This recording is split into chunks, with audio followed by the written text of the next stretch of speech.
Q1043's Jonathan Clarke. Good to see you, my friend. How are you? Thanks for having me. Well, I'll tell you what, we have a stacked show here. U2, we're going to get into. Led Zeppelin. Lots going on with both of these bands. You have a downtown concert series, I believe. Q1043 Downtown Concert Series coming up in the first part of 2008. Got a lot of great classic rock bands. Speaking of classic rock, Eric Clapton. We'll touch upon that. But first, let's talk about Five for Fighting, a.k.a. John Andrasik. You're a fan of the band? Great singer-songwriter, John Andrasik. And, you know, the funny thing about the name, as you know, Five for Fighting, wait, where are the five guys? Yeah, we're gonna get into that, right? It's exactly. one guy, but he's fantastic. Speaking of great, what you got there, Jonathan? This is the Five for Fighting DVD live backcountry that just came we saw out. Some clips of. So great stuff on here. Listened to it, watched it. It's tremendous. A couple of other newly released CDs and DVDs. Elton John 60. Well, yeah, we had the well, you guys had the 60th birthday. I love how Elton, you know, his 60th birthday party doesn't do it at a trendy club in New York. Right. He says, you know what? Always big. Let me have a concert at Madison Square Garden to celebrate my 60th birthday party, which was fantastic. They've already released the CD and the DVD, but coming up now, in just a few days, I guess, is the Blu-ray. In high def. The high def thing, so you got to have the DVD and the TV, but this is something you definitely got to get for the huge It was a Elton 3.5-hour concert, and my understanding is actually the DVD is 330 minutes long, so needless to say, it's all Elton all the time. Yeah, I mean, it's just fan. And Elton, he never puts on a bad show, ever. So that's a must-have for all the Elton freaks out there, which all of us are probably. Anyway, that's right. So. Well, who are you calling a freak? How about this Jersey girl? Yeah, there's an Atkins? artist. Yeah, her name's Nicole Atkins, and kind of an interesting story. You know, being on the radio, I have a show where I highlight and spotlight some local undiscovered, unsigned artists. I went to a club one night. I think it was called the Delancey downtown, and the girl taking tickets at the door. I said, "You're Jonathan Clarke." I said, "Yep." She goes, "Here's my CD." I said, "All right." And that always helps to get the CD on the radio, by the way, right? Hey, right. You're Jonathan Clarke. Great opening line. Right. Yeah, a little flattery. A little, Absolutely. You know. It always works, just so you know. Yeah, so I take the CD back to the studio. I listen to it. I'm like, hey, this is not bad. So I play it a couple times and didn't really hear anything about her. A couple years goes by. Now she's on a big record label, and she's got her Neptune City album out now, named after the town Neptune in Jersey, where she grew up.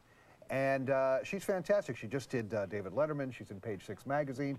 She played the Blender Theater at Gramercy. So it's nice to see our homegrown artists, other than people like Bruce Springsteen, obviously, doing well. And she's fantastic. She's sort of like a combination of, I hesitate to say Amy Winehouse, but musically. Right. No other influence other than musically Amy Winehouse, Fiona Apple, and some old school influences like, say, even Nancy Sinatra, unbelievably. And great production on the album. It's Nicole Atkins, Neptune City, and it's out now. I highly recommend it. Does she dedicate anything to you on the CD? Apparently she should. No, I did check the liner notes, Scott, and there's no reference to Jonathan Clarke. But maybe on the next one. If you're a fan of low like our Jonathan Clarke, you can get your Mandy fix at the Coliseum. Barry's going to be at the next Jammies. Wow. He's a gym. No, I'm just kidding. Yeah, and you work with actually Barry. I actually worked with Barry back in the day at Arista Records. That's an entire show we'll do another time. Looks like you made it. Yeah. Nice. Very nice. Love that. Time for extra musical notes. We begin with Q1043's Downtown Concert Series. Let's go over this lineup. Sounds pretty great good. lineup, actually, starting January 24th, the Fillmore, New York at Irving Plaza with former lead singer foreigner Lou Gramm. And then the cool venue, Blender Theater at Gramercy, February 8th with Foghat, you know, slow ride. And March 15th with Vanilla Fudge. Long Island's finest. Members of the Long Island Music Hall of Fame, I believe. Exactly. Carmine Appice, a good friend of Q1043. So really psyched about it. We got together with the concert promoter, Live Nation, and said, you know, why don't we have some great classic rock bands in small, sort of smaller, intimate sort of venues for our fans and our listeners, and it's working out. We can't wait, man. Very nice. Okay, so now, let's talk a little Zeppelin. Not back at the Garden, but back on DVD at the Garden. A quick little note, if we can take a look at this. I actually received this, which is very nice, from a colleague of mine, Melissa Chusett.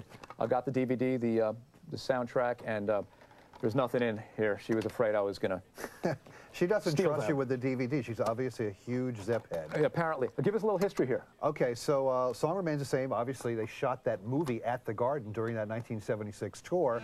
Was released as a film. Now it's out on DVD for everybody to have. And this was Zeppelin at their peak, really. And I actually went to one of those shows. That's right, that's right. You told me that, huh? And I don't know if they had quadraphonic sound going on or not at the time, but what I do remember is that Jimmy Page used to play in a certain part of the show his Les Paul guitar with a violin bow, and he would tap it, and it would bounce around and reverberate around the Garden like 4 times when he was playing it. It was an unbelievable concert. Actually, I'm lucky I remember the whole thing, but that's another story as That well, also explains the hearing loss. Yeah, exactly. The miracle ear that I saw that you've got. Yeah, very nicely done.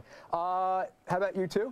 U2, Joshua 20th Tree, anniversary. 20 years later? Yeah, 1987 that album came out, and that album really launched U2 into the stratosphere as far as like worldwide sort of like awareness about U2. And the thing about this 20th anniversary is we've got some unreleased tracks on there. I think they remixed digitally the whole thing. And there's also a DVD that comes with this 20th anniversary, which is a show they did in Paris on that 1987 Joshua Tree tour. So if you're a U2 fan, you got to have this. And some bonus tracks actually never released before. Great. Until now. Great for the holidays. Yep. A definite stocking stuffer. Okay, 2 concerts I know you're pretty pumped for. Government Mule at the Beacon. Government Mule, yep, that's the Beacon. And it's sort of like Warren Haynes is the lead guitar player of the Allman Brothers, one of them. And he has a side project called Government Mule. He's one of the busiest men in show business. When he's not with the Allman Brothers, he's with Government Mule.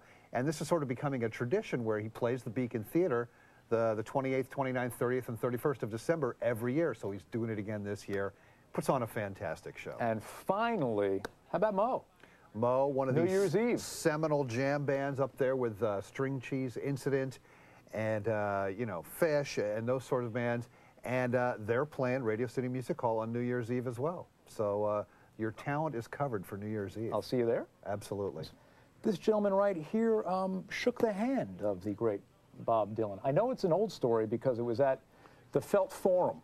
So that kind of dates the story a bit, doesn't it? Yeah, and I forget the year that the Felt Forum became the theater at Madison Square Garden, but a band called the Golden Palominos were playing there, and my father was in the business, and we went backstage after the show, and he had some people he had to talk to. I don't know, I was a little kid.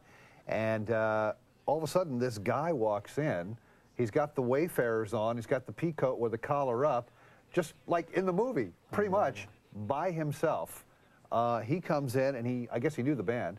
I wanted to say hi to them, and for a brief moment, I shook the hand of Robert Zimmerman, a.k.a. Bob Dylan. And it wasn't more than just, how you doing, nice to meet you, but just the whole sort of imagery of that. I'm like, there, a guy walks in by himself, probably took a cab there from the village. No entourage. No entourage, which is great. I got to applaud him for that, so. Have you watched it since? No, I have not watched it since. Looks a little... And my guitar playing got amazing We got soap in the... Another multi-generational artist who started jamming in the 60s is... Eric Clapton and Eric Steve Winwood. Clapton, who just so happened to be coming back here for 3 shows. Tell us the backstory here with these guys. There have been lots of reunions, but this one actually goes back the longest. It's been a while. 1969, a band called Blind Faith put out 1 album and did 1 tour. In that band, Eric Clapton and Steve Winwood. Now, they're good friends, but they really haven't done a proper, you know, tour or shows together since 1969. Wow. So this is pretty special. And Steve Winwood, obviously from Traffic and Blind Faith in his solo career, Eric Clapton from Derek and the Dominos and Cream and everything like that, the 2 of them actually coming together in a band. They're going to play in a band together for those 3 shows. And that's pretty special. They haven't done this since 1969. I think it emanated from Steve Winwood jamming at Eric Clapton's Crossroads Festival in Chicago last summer. And they talked about it, and here we go. We are at the Club Bar and Grill, the theater at Madison Square Garden, 6th Annual GMA Awards. And the party's getting crazy up here. See, the band are stopping here first before they go back to the stage. So it'll enhance their performance somewhat. But I'm here with a really amazing lyricist, a guy who wrote a lot of songs with the Grateful Dead, John Barlow. Welcome. Thank you. Happy to be here. So you are here, it's the Jammy Awards, but there's a lot of people that say that the sort of jam band movement may have been spawned by the Grateful Dead. And maybe you had something to do with it. That would seem like a reasonable thing to say.